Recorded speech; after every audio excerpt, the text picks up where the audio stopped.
교독하겠습니다. 제가 먼저 한 절 받들어 읽겠습니다.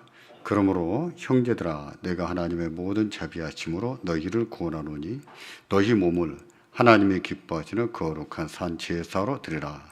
이는 너희의 드릴 영적 예배니라.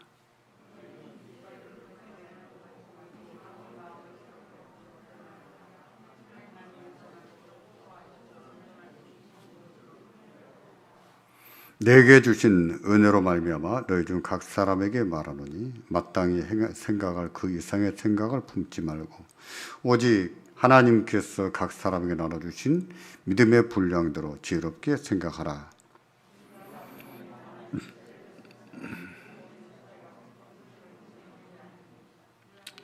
이와 같이 우리 많은 사람이 그리스도 안에서 한 몸이 되어 서로 지체가 되었느니라. 아멘. 웨스트민스터 신앙고백 제26장은 성도의 교통에 대해서 말씀합니다. 성도의 교통, 이 말 대신에 우리가 또 많이 쓰는 용어가 성도의 교제, 연합 이런 말을 많이 씁니다. 성도의 교제, 성도의 연합 또는 하나됨 이렇게도 말할 수 있어요. 근데 이것은 다 같은 뜻으로 쓰는 거예요. 성도의 교통, 연합, 하나됨, 교제 이런 것 다 같은 의미로 씁니다.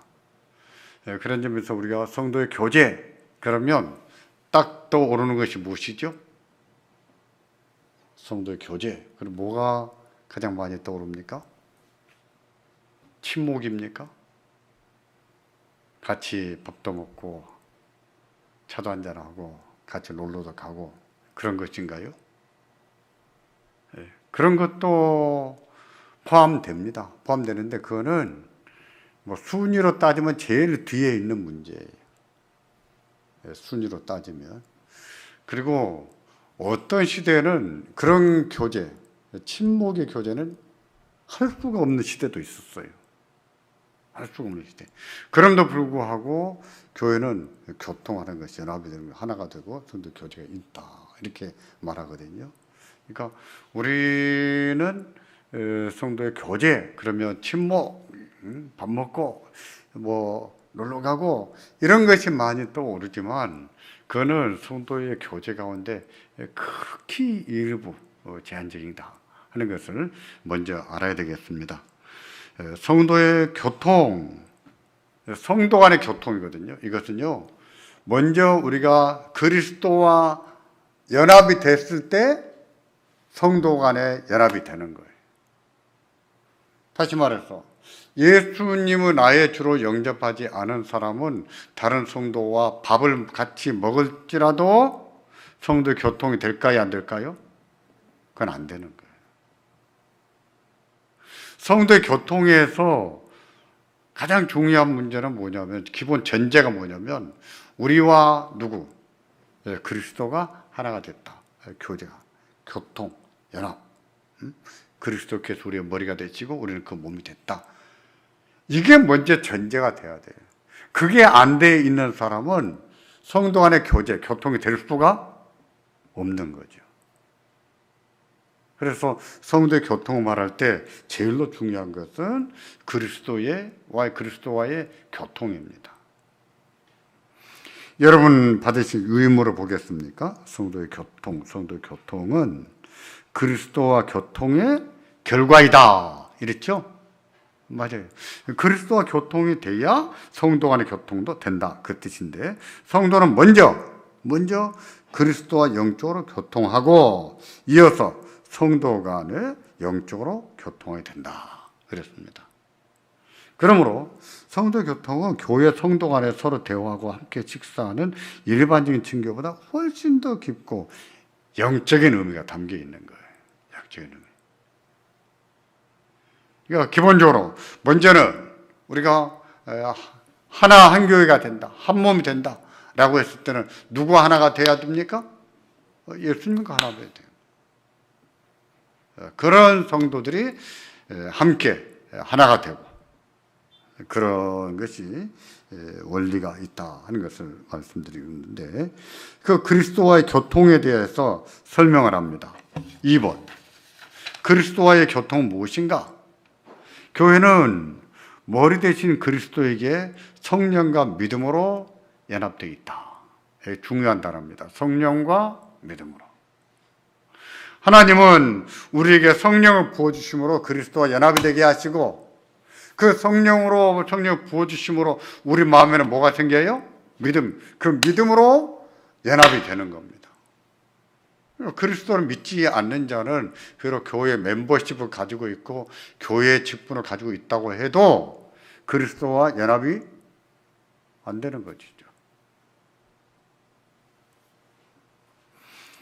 근데 한국교회가 이제 이런 면에서 너무 문제를 야기시키는 것이죠. 예를 들면 세례도 너무 남발한 거, 세례도 너무 남발하고 직분도 너무 남발하고, 그런 것이 오늘날의 교회의 본질을 흐트러 버린 겁니다.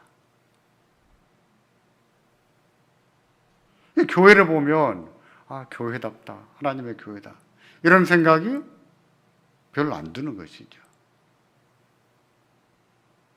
결국 우리가 회복해야 될 것은 바로 교회의 참된 모습들인데, 그것은 그리스도와의 교통, 성도 간의 교통, 이게 다 예배와 연관되는 것입니다.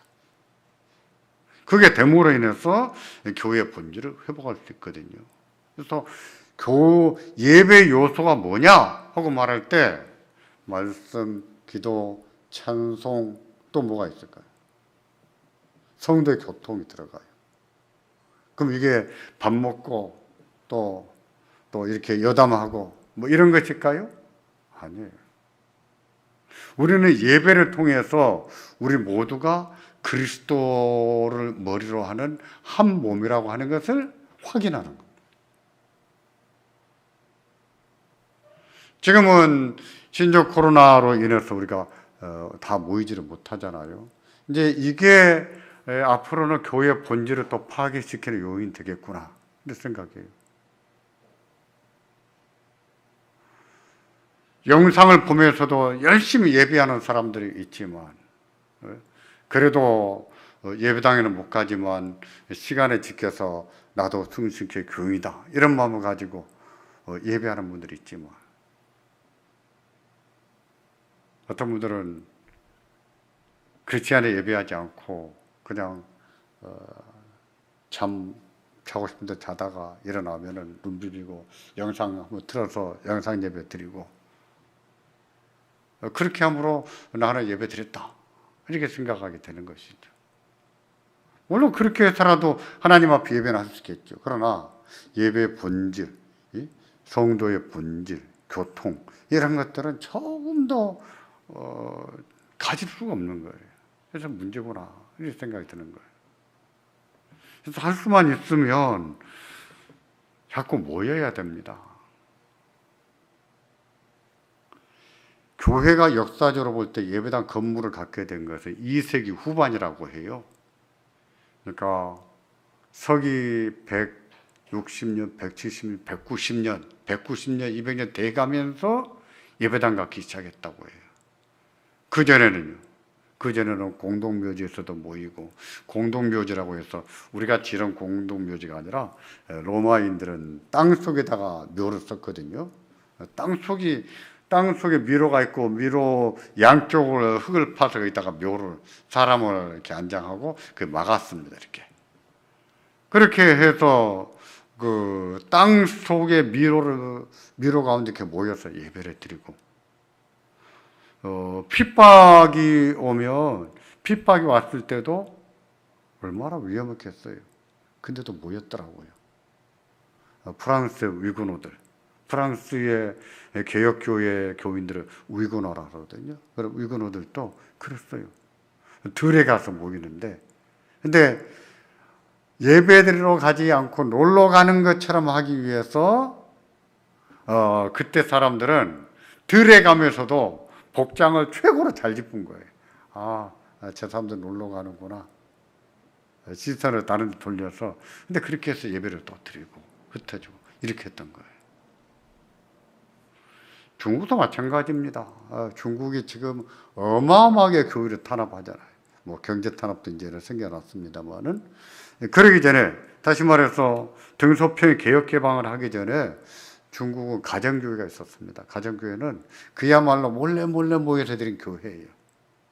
그러다가 등소평이 그 개혁 개방을 하면서 이제 옛날에 그 폐쇄했던 예배당을 다 돌려줬습니다. 그러면서 삼자교회를 국가교회로 만들어 버렸어요. 그럼에도 불구하고 그걸 못 믿어서 믿지를 못해서 언젠가 또다시 얘들이 우리를 탄압할 것이다 해서 거기에 국가교회에 가입하지 않고 믿음 생활을 했던 그런 분들이 있어요. 지금에 와서 보니까 그분들이 우리가 옳았구나 이러겠죠. 그분들은 특히 그분들 가운데서도 지도자들은요, 아이를 낳잖아요. 아이를 호적에 안 올렸다고 해요. 학교를 못 보낸 거예요. 왜냐하면 처음 이게 추적이 돼서 파악이 돼서 탄압을 받게 되니까 탄압을 피하기 위해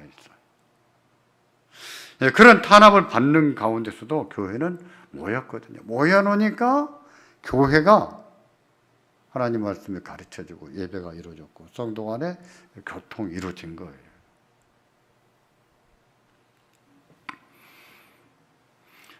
성도의 교통을 말할 때 먼저는 뭐가 중요하다고요? 그리스도와의 교통이 중요하다 그랬습니다. 교회는 머리 대신 그리스도에게 성령과 믿음으로 연합이 되어 있다 했습니다. 그 말은 뭐냐면 그 밑에 그러므로 교회의 성도는 그리스도의 은혜와 고난과 죽음과 부활과 영광 안에서 그리스도와 교통한다 이렇게 말하죠. 이렇게 말하죠. 우리는 그리스도와 합하여 뭘 받았다? 성경에서 우리는 그리스도와 합하여 뭘 받았다고 말하죠? 세례를 받았다 이렇게 말하잖아요.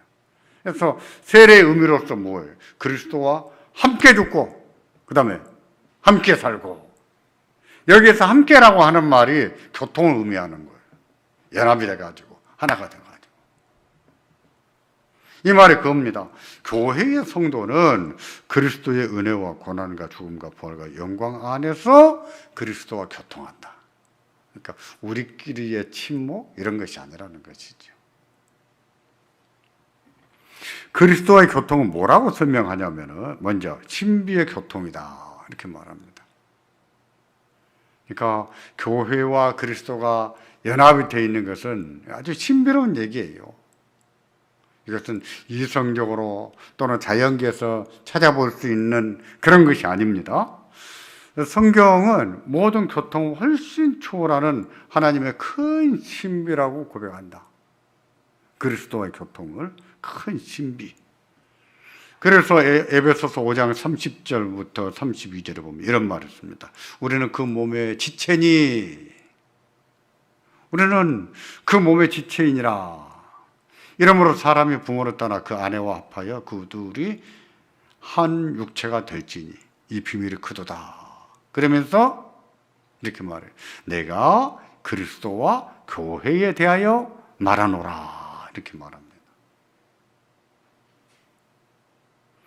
여러분 참 신기하잖아요. 수많은 남자가 있고 수많은 여자가 있는데 근데 자기 남편에 대해서 자기 아내에 대해서 딱 어떻게 꼽히는 게 참 신비롭지 않아요? 어떻게 수많은 여자 중에 저 여자한테 꼽힐까? 어떻게 수많은 남자 가운데 저 남자한테 꼽힐까? 신비하지 않습니까? 부모는 아닌데 내 자녀들은 꼽히잖아요. 설명이 안 되는 것이죠. 신비한 일이죠. 그리스도와 교회의 연합도 그렇다는 거예요. 신비한 일이라는 겁니다. 이 말은 말로 설명이 안 된다는 뜻이에요. 그래서 이처럼 말하죠. 그 다음에 그리스도와 교통은 인간의 경험이나 노력이나 통찰을 통해서는 알 수가 없다 그랬고 그 다음에 뭐를 통해서만? 하나님의 계시를 통해서만 알 수 있다. 이 계시가 뭘까요? 성경이죠. 이 계시가 성경. 어떤 육감, 기도할 때 뭘 봤다 이런 것이 아니에요. 성경을 통해서만 그 신비의 교통을 알 수가 있는 거예요. 우리가 그렇다고 인정을 해야 됩니다. 믿어야 됩니다. 그렇게 하는 것이 신앙과 삶의 유일한 법칙은 무엇이라고요? 성경이다 라고 고백하는 것이 되는 거예요.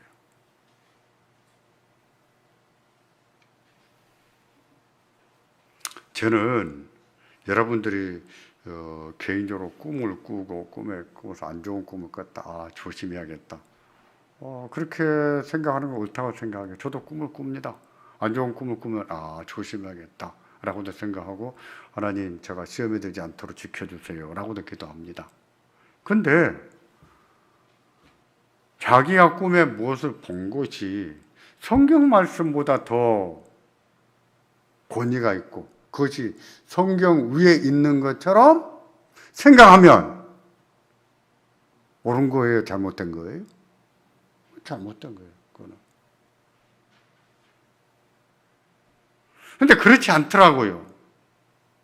사람들의 말을 들어보면, 목사님 제가 꿈에 뭘 봤는데요. 그거는 본인에게 경험이에요, 경험. 본인에게 그것이 어떤 인사이트를 줄 수 있고 본인에게 있어서 지켜봐야 될 일일 수 있어요. 근데 그걸 가지고 그래서 교회가 어떻습니다 이렇게 말하는 것은 말이 안 되는 소리죠. 근데 그런 사람들이 있더라고요.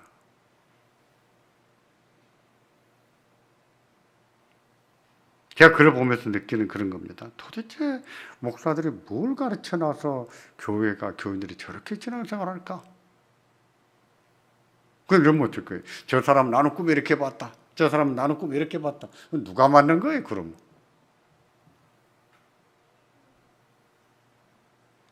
신앙생활을 그렇게 하면 안 됩니다. 근데 그런 교회들이 있더라고요. 참 목사들이 잘못 가르치는 겁니다. 그리스도와의 교통은요, 대표 교통이다 이렇게 말할 수 있는데, 이 대표는 누구냐면 우리의 대표, 그 뜻이에요. 우리의 대표는 누굽니까? 우리의 머리가 예수님이잖아요.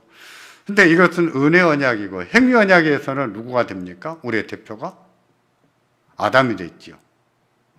이제 그 설명할 겁니다. 성경은 하나님과 사람 사이의 중보자는 누구예요? 예수님 한 분으로 가르친다. 하나님과 우리 사이에 중보자는 딱 한 분이세요. 누구예요? 예수님.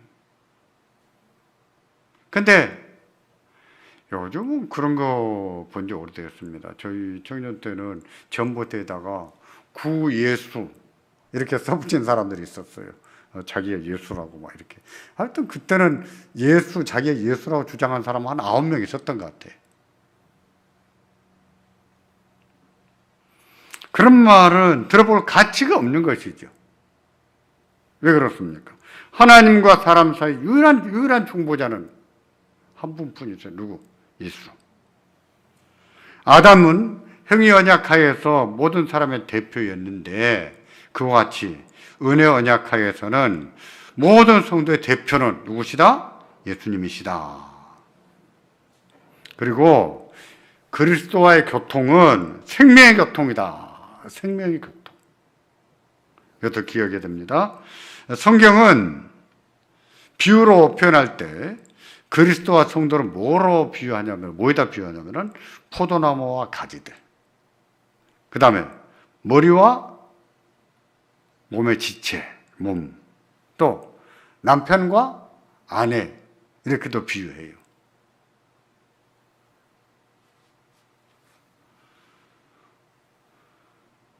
이 세 가지 비유, 포도나무와 가지, 머리와 지체, 남편과 아내, 이런 비유들, 여기에서 포도나무, 머리, 남편의 그 공통점이 무엇입니까? 여기서는 그들의 생명이 후자들에게도 있다 하는 것을 말하고 있는데, 따라서 가지는 포도나무에 붙어 있어야 된다 이렇게 말하잖아요. 그렇지 않으면 열매를 맺지 못하잖아요. 그런 점에서 그리스도와 교회 또는 성도 간의 교통은 생명의 연합이다. 생명의 교통이다. 이렇게 말합니다. 앞에서 말씀드린 것처럼 그리스도와 함께 뭘 받았어요? 세례를 받았고, 그 세례가 의미하는 게 뭐였다고요? 함께 죽고 함께 살고. 물론 세례의 의미가 이것만은 아니에요. 또 있어요. 죄 씻음의 의미도 있고. 그런데 세례의 중요한 의미 가운데 하나는 무엇이라고요? 연합. 그리스도와 함께 죽고 함께 살았다. 아침에도 말씀드렸지만, 그러기에 그리스도인은 자기를 어떤 사람으로 얘기해야 되는가? 어떤 사람으로 얘기해야 됩니까? 죽은 자로 여기라, 이렇게 말이죠. 죽은 자로 여기라. 그래서 아침에 그랬었죠.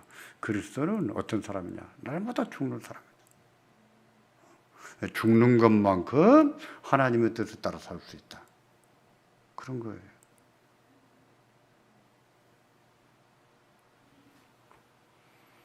김익도 목사라는 분이 있었어요. 평양의 유명한 깡패였습니다.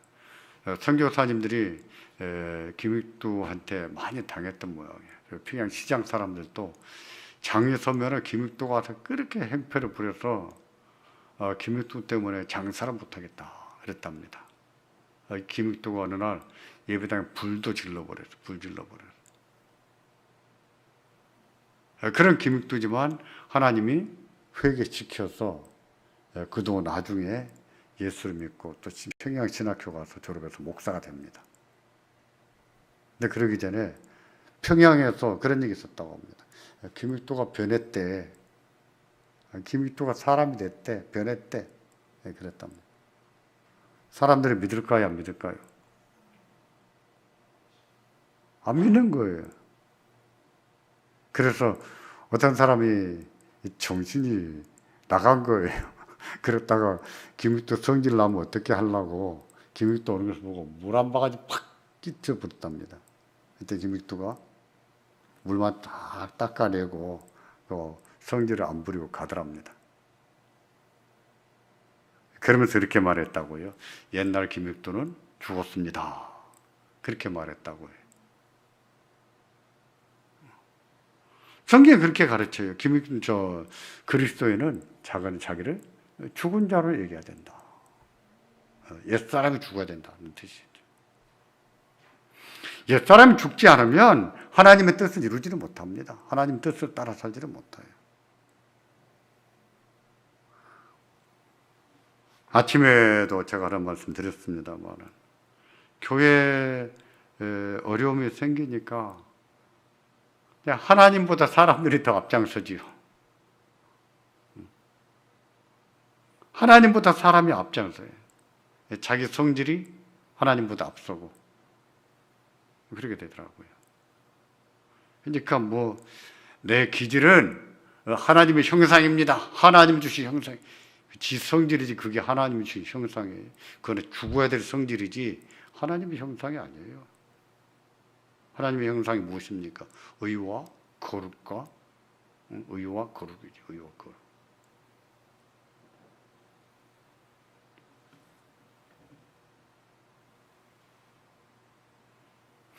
그리고 그리스도와의 교통을 영적인 교통 또는 성령과의 교통이다. 이렇게도 말할 수 있습니다. 성경은 성령으로 말미암아 속사람이 새사람을 입고 강건해지며 믿음으로 말미암아 그리스도가 우리 마음에 계신다. 이렇게 밝혔어요. 속사람은 뭘까요? 속사람과 겉사람으로 구분짓고 옛사람과 새사람으로 구분해요. 먼저 옛사람과 새사람. 옛사람이라고 하는 것은 옛날 죄 아래서의 우리를 말하는 거예요. 죄 아래서의 우리. 새사람은 뭐예요? 성령 안에서 하나님이 새롭게 하신 사람. 그러니까 우리는 옛사람을 따라서 살면 안 되고 새사람을 따라 살아야 되겠죠.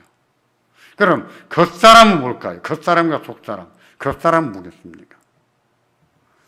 겉사람은 이렇게 육체만 말하지 않습니다. 이 육체도 겉사람에 해당돼요. 근데 그 육체만 아니라 육체의 삶과 연관된 모든 것들.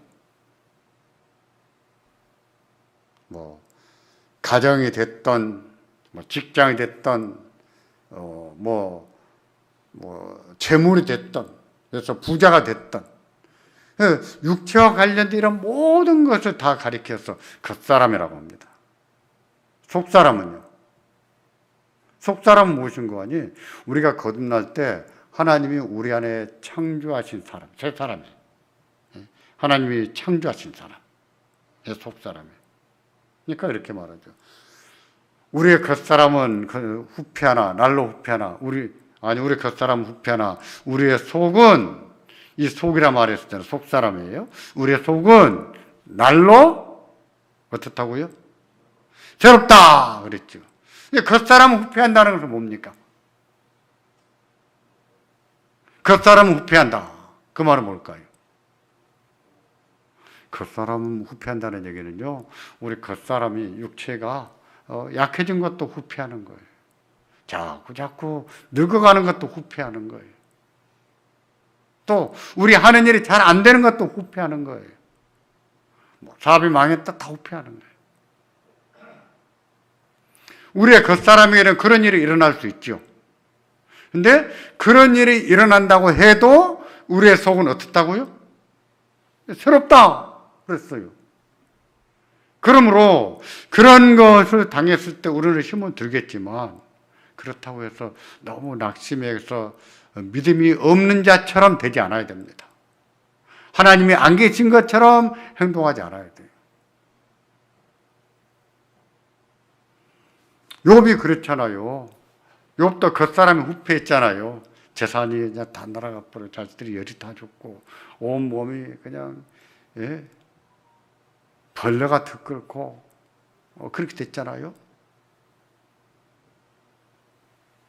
친구들과 대화하면서 욥의 친구들이 다 너는 죄 때문에 망했다. 죄가 컸으니까 당했지. 너 그 말했을 때 욥은 그렇지 않다고 말하면서 두 가지 잘못을 저지르죠. 하나는 뭐예요? 하나는 부흥의 원리를 부정해요. 부흥의 원리를 부정한다는 얘기는 무슨 뜻이냐면 하나님이 세상을 제대로 다스리지 못하신다는 거예요. 하나님의 통치를 부정하는 거예요. 그리고 자기같이 의롭게 사는데도 불구하고 이런 재앙을 당하게 하신 것을 보면 하나님은 의로운 분이 아니다. 이렇게 말합니다. 그래서 욥이 잘못한 것은 두 가지예요. 부흥의 원리를 부정하고 하나님은 불의하다고 말하는 것. 이 두 가지거든요. 근데요, 욥이 이런 말 하잖아요. 힘든 것 얘기하면서 그가 내 달려가는 길을 그가 아시나니 그 후에는 내가 어떻게 될 것이라고 말합니까? 어떻게 나올 것이라? 정금같이 나올 것이라 이 말했잖아요. 그 말을 언제 합니까?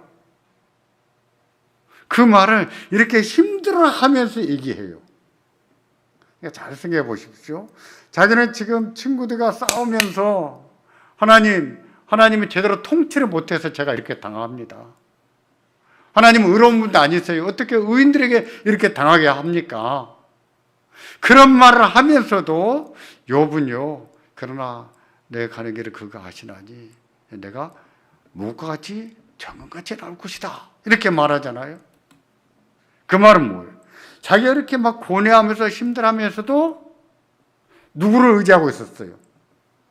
하나님을 의지했다는 얘기예요. 하나님을 의지했습니다. 욥은 알았어요. 자기는 힘들지만 정말 죽고 싶을 만큼 힘들지만 그런 순간에도 하나님이 붙들고 계신다는 것을 알았어요. 알았습니다. 하나님이 왜 죽지도 못하게 하십니까? 그러잖아요. 아침마다 찾아오시고 분초마다 찾아오신다. 이렇게 말하잖아요. 나는 죽겠는데 죽고 싶을 정도인데 근데 하나님이 그런 순간도 붙들고 계신다. 이렇게 말하거든요. 그런 겁니다. 우리 겉사람은 후패할 수 있어요. 언제든지. 언제든지 후패할 수 있습니다. 안 아프려고 다 노력해야 됩니다. 안 아프고 살려면. 안 아프고 살려고 노력하지 마. 그런다고 해서 안 아픕니까? 그런다고 안 늙습니까? 정말 하나님이 지켜주시기를 기도하고 살지만 그래도 재앙을 만날 때가 있을 수 있잖아요. 어떤 식으로 후패할지를 몰라요. 그럴 수 있습니다. 우리의 겉사람은 후패할 수 있어요. 그러나 우리의 속은 날로 어떻다고요? 새롭다 그랬어요. 그게 믿음이지요. 그게 믿음이에요.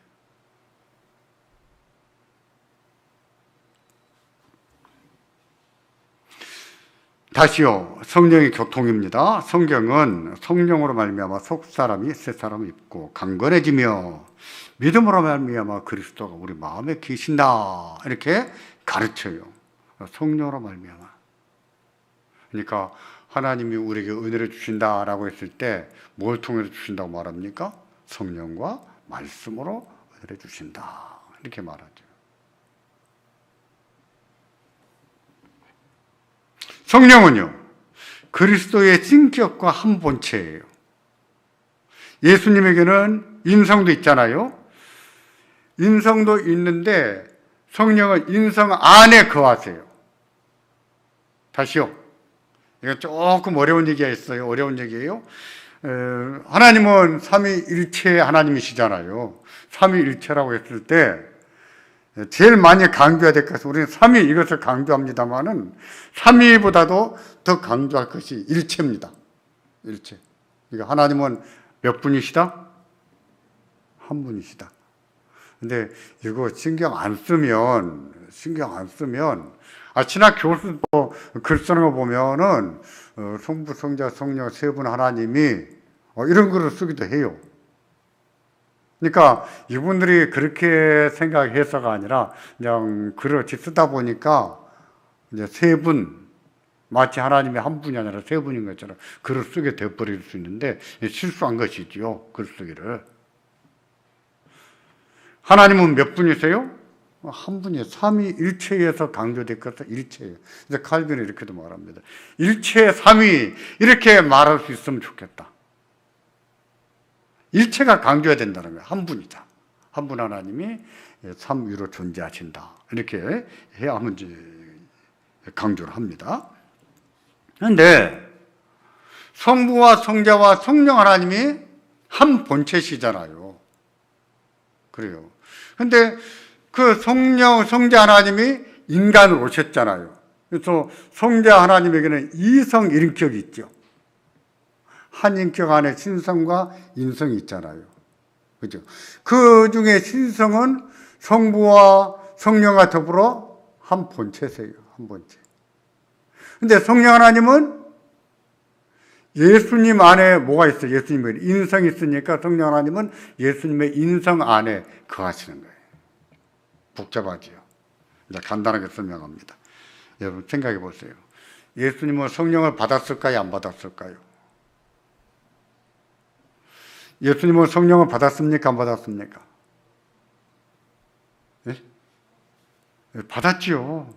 그러면 예수님이 받으신 그 성령은 어디에 계실까요? 신성 안에 있을까요? 인성 안에 있을까요? 인성 안에 있다 그 말입니다. 그거 설명한 것입니다. 성령은 그리스도의 성격과 한 본체시고 그리스도의 인성 안에 거하신다. 그 성령이 성도 안에서 그리스도의 생명을 창조하고 또 보존하고 결정하는 것이다. 그랬습니다. 이제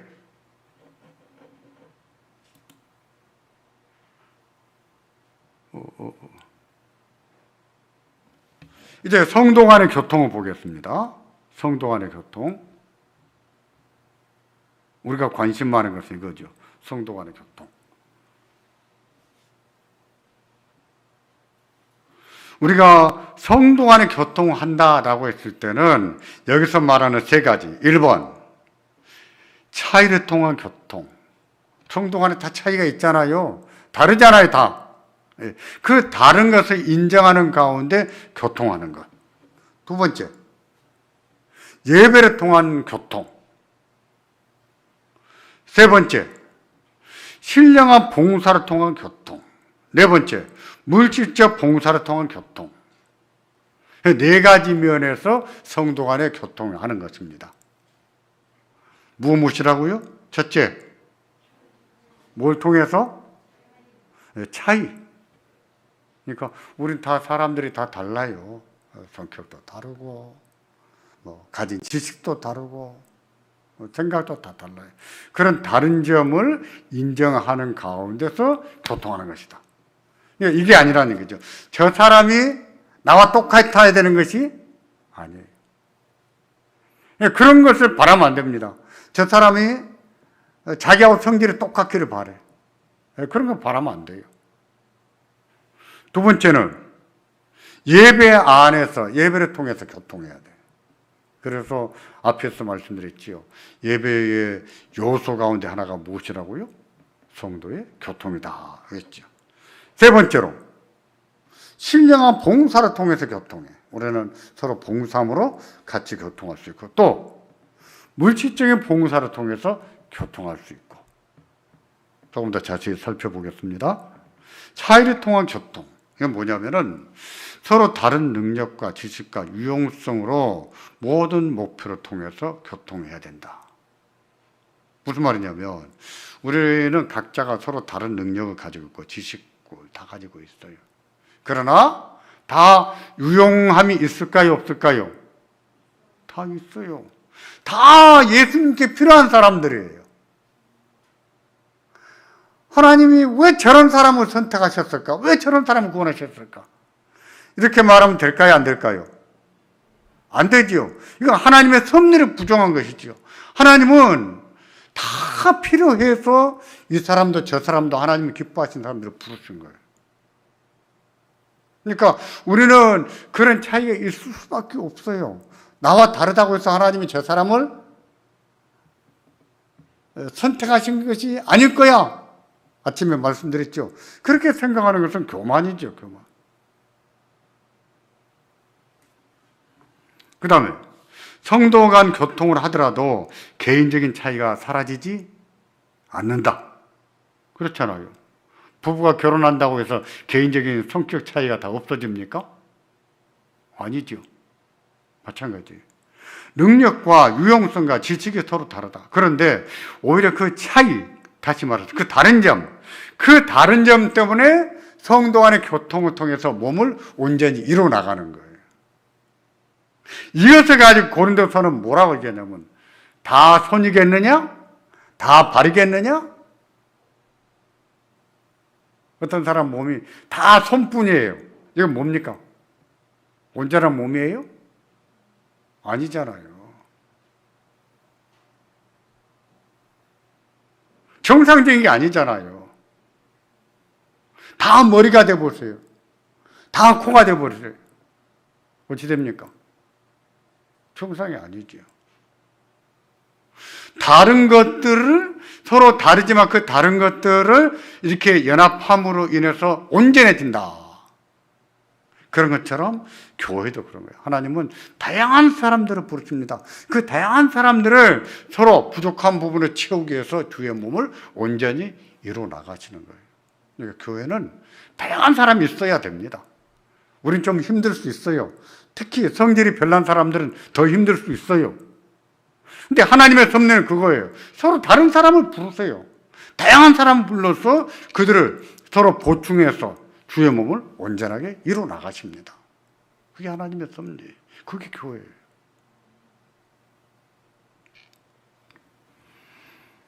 그 다음에 밑줄 그은 부분을 보세요. 하나님이 개인에게 은사를 주신 이유는, 여기는 밑줄이 없는가? 여기 있네요. 하나님이 개인에게 은사를 주신 이유는 교회의 모든 성도를 위한 것이지 그 개인을 위한 것이 아니기 때문이다. 이 점 조심해야 돼요. 지금도 뭐 그런 사람도 있는지 없는지 뭐 요즘 못 봐서 모르겠어요. 근데 저희 클 때는 그런 사람들이 많았어요. 뭐 기도하고 기도해주고 돈 받고 뭐 이런 사람들이 많았습니다. 뭐 신유 집회 해가지고 병 고침 받으러 가서 헌금을 해야 고쳐주고 기도해주고 뭐 이런 것도 전 들어봤습니다. 어떤 마음에 답답한 일이 있어서 기도원에 갔는데 기도원장이 당신의 죄를 용서받으려면 하나님 앞에 속죄 제물을 드리라. 말이 됩니까? 안 됩니까? 속죄 제물은 돈으로 드릴 수 있는 거예요? 그렇습니까? 속죄 제물은 누굽니까? 예수님이 이미 다 속죄 제물이 되셨어요. 이런 것이 뭐예요? 그 사람에게 어떤 은사가 있다면 그 은사는 개인을 위한 것이 아니라 모든 교회를 위한 것인데, 근데 그것은 개인을 위한 것인 것처럼 사용하는 것이죠. 실제로 그런 은사가 있는지 없는지 모르겠고, 참 그런 것을 돌이켜보면 한국교회가 진짜 혼란한 시기를 지나온 것 같아요. 뿐만 아니라 우리 눈에는 부족해 보이는 누군가의 능력도 교회의 목표에 이바지하기 때문이다. 그랬어요. 우리 보기에는 저 사람이 교회에 하나도 도움이 안 될 것 같아. 근데 하나님은 그 사람도 필요하기 때문에 다 부르신 거예요. 그 사람도 불러서 교회를 온전하게 세우신 거예요. 그러니까 우리는 저 사람 필요 없다 이렇게 말해서는 안 되겠죠. 저 사람 별로 도움이 안 돼. 그렇게 말해서는 안 되겠죠. 근데 이 정도만 우리가 생각하고 받아들여도요, 제가 볼 때는 참 믿음이 성숙하다. 저는 그렇게 말하고 싶어요. 왜냐하면 교회가 이런 것을 너무 못해요.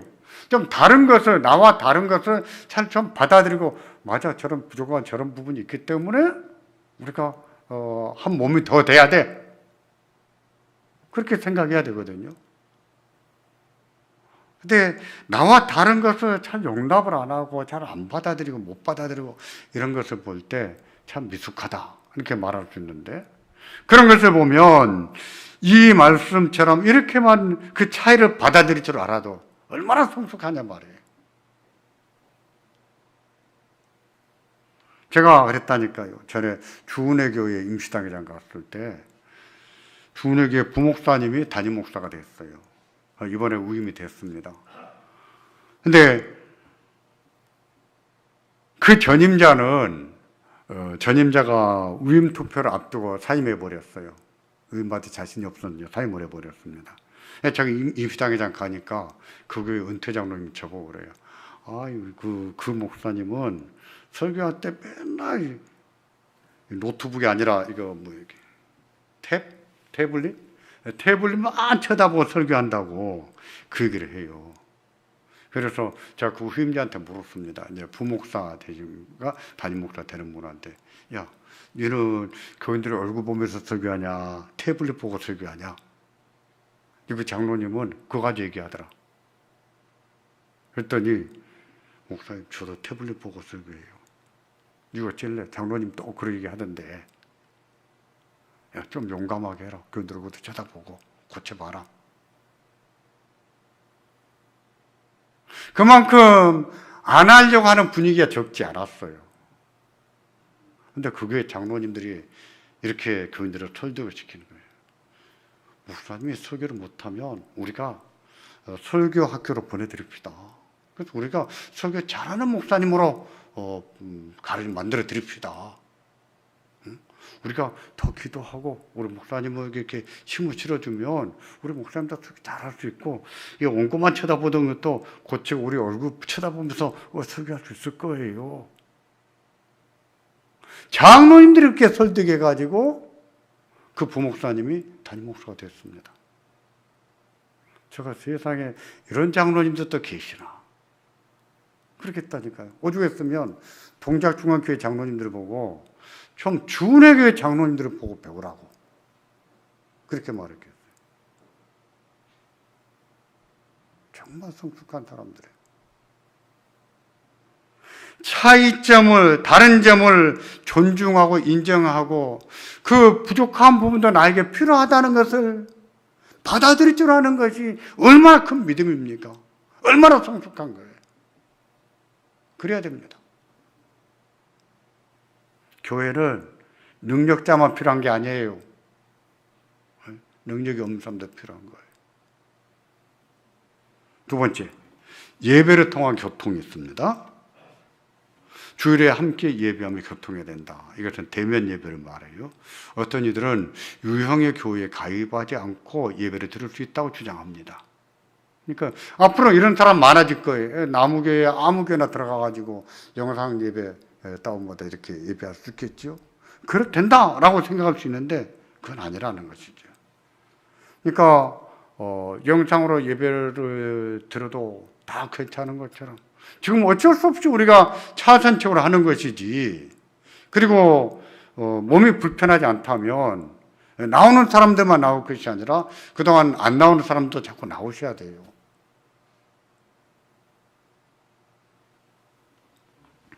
또 어떤 이들은 교회 예배에 참여할 의무감을 느끼지 못한다 이렇게 주장하는데, 그러나 성도는 그리스도와 교통함으로 다른 성도와도 교통할 수 있다.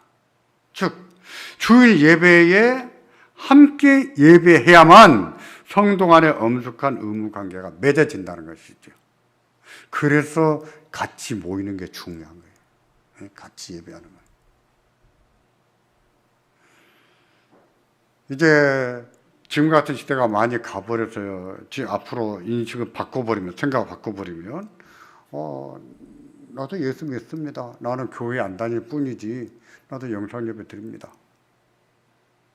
근데 그거는 교회가 무엇인지, 예배가 무엇인지 충분히 인식하지 못한 것이죠. 또한 예배를 통한 교통은 단순한 주일 예배에 참석을 뜻하지 않는다. 서로 돌아보아 사랑과 선행을 격려하며 모이기를 피하는 어떤 사람들의 습관과 같이 하지 말고 오직 그날이 가까이 오면 볼수록 더욱 그리하자 라는 말씀을 따라 성도는 예배와 교회에 충실해야 된다.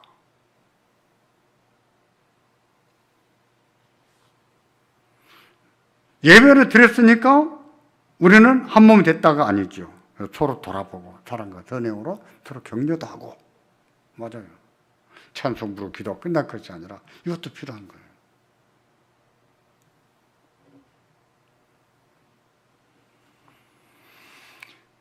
그리고 세 번째로 신령한 봉사를 통해서 성도 간의 교통이 이루어집니다. 성도는 서로 덕을 세우는데 도움이 되는 신령한 봉사를 통해서 교통해야 된다. 같이 연합해서 교통하는 것을 말하죠. 봉사하는 것을 말하죠. 봉사를 통해서도 연합이 되잖아요. 그렇죠? 그런 겁니다. 또 물질적인 봉사를 통해서도 교통이 되는 거예요.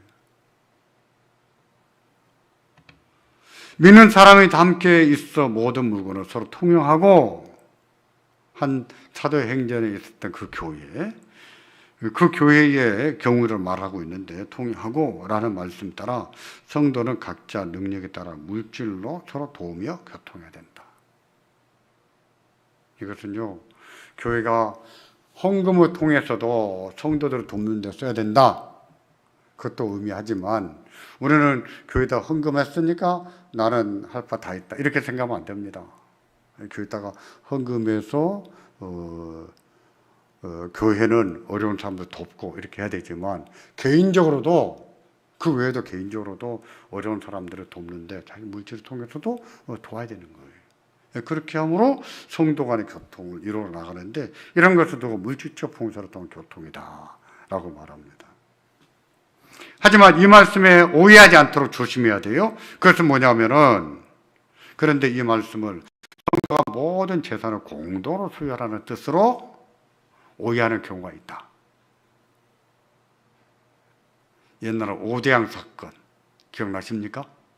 그런 게 그런 것이죠. 예전에 팔령산 사건 다 그런 거예요. 재산 팔아라 다 모이자. 또 누구예요? 저기 피지에 가서 저기 모여 사는 사람들 다 마찬가지지요. 그런 사람들은 성경을 곡해한 것이죠. 실제로 이 말씀을 내세우며 공동사회를 만들려는 그리스도인의 시도가 역사적으로 많이 있었다. 하지만 공동사회의 근거가 될 수는 없다. 이 말씀이. 우리가 어려운 사람들을 돕기 위해서, 가난한 사람들을 돕기 위해서, 끼니 걱정하는 사람을 돕기 위해서 우리가 재산도 내놓을 수 있죠. 집도 팔 수가 있겠죠. 그렇다고 해서 이 말씀이 사유재산 제도를 인정하지 않아야 된다, 그런 뜻은 아니란 말이에요. 그 다음에 보세요. 첫째, 이를 규범으로 명령하지 않았다. 다시 말해서 공동사유를 만들어라 하고 말씀하지 않았다는 것이죠. 두 번째, 사유재산권을 인정하고 있다, 성경이. 셋째, 그러한 시도는 사도교회에서도 만족스럽게 성취되지가 않았어요. 그렇죠? 사도들이 다 재산 팔아서 가져와라 이랬습니까? 안 그랬죠.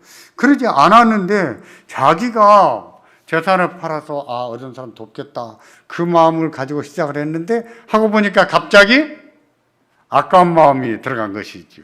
그래가서 조금만 놓고 감춰놓고 이렇게 돼버린 것이죠. 그러니까 그렇게 공동사회를 이루고 환상이지 현실은 아니에요. 가끔 교회도 그런 교회를 볼 수 있어요. 목사님들이 동사목회라는 게 있습니다. 동사목회. 그게 뭐냐면은 한 교회에 있는데 담임 목사가 두 사람이에요. 그래서 우리 동사목회 하자. 굉장히 환상적인 얘기지요. 결국은 서로 싸우고 서로 원수져가지고 허다합니다. 우리 동기 중에도 둘이 동사목회 됐다가 찢어져가지고 지금 쳐다보지도 않고 살아요. 환상의 얘기예요, 그런 얘기는. 사도들의 교회에서도 그런 것은요, 만족스럽게 성취되지가 않았어요. 그러므로 사도행전 2장에 나오는 가난한 사람들 돕기 위해서 재산을 팔아서 이렇게 했던 것처럼 우리도 공동사회를 만들자, 이래서는 됩니까? 안 됩니까? 안 돼요. 이 말씀의 본질은 뭐예요? 하나님 주신 물질, 재물로 서로 도우며 교통하라는 것이지 공동사회를 구축하라 하는 것이 아니죠. 성도의 교통은 교회의 본질 가운데 하나입니다. 중요한 거예요. 성도의 교통이 이루어지지 않으면 교회가 아니에요. 성도의 교통은 먼저 누구와의 교통이에요? 머리 대신 그리스도와 교통이에요. 그리스도와 교통이 됐다면 우리는 반드시 누구와 또 교통해야 됩니까? 다른 성도들과 교통해야 돼요. 그게 교회입니다. 기도하겠습니다.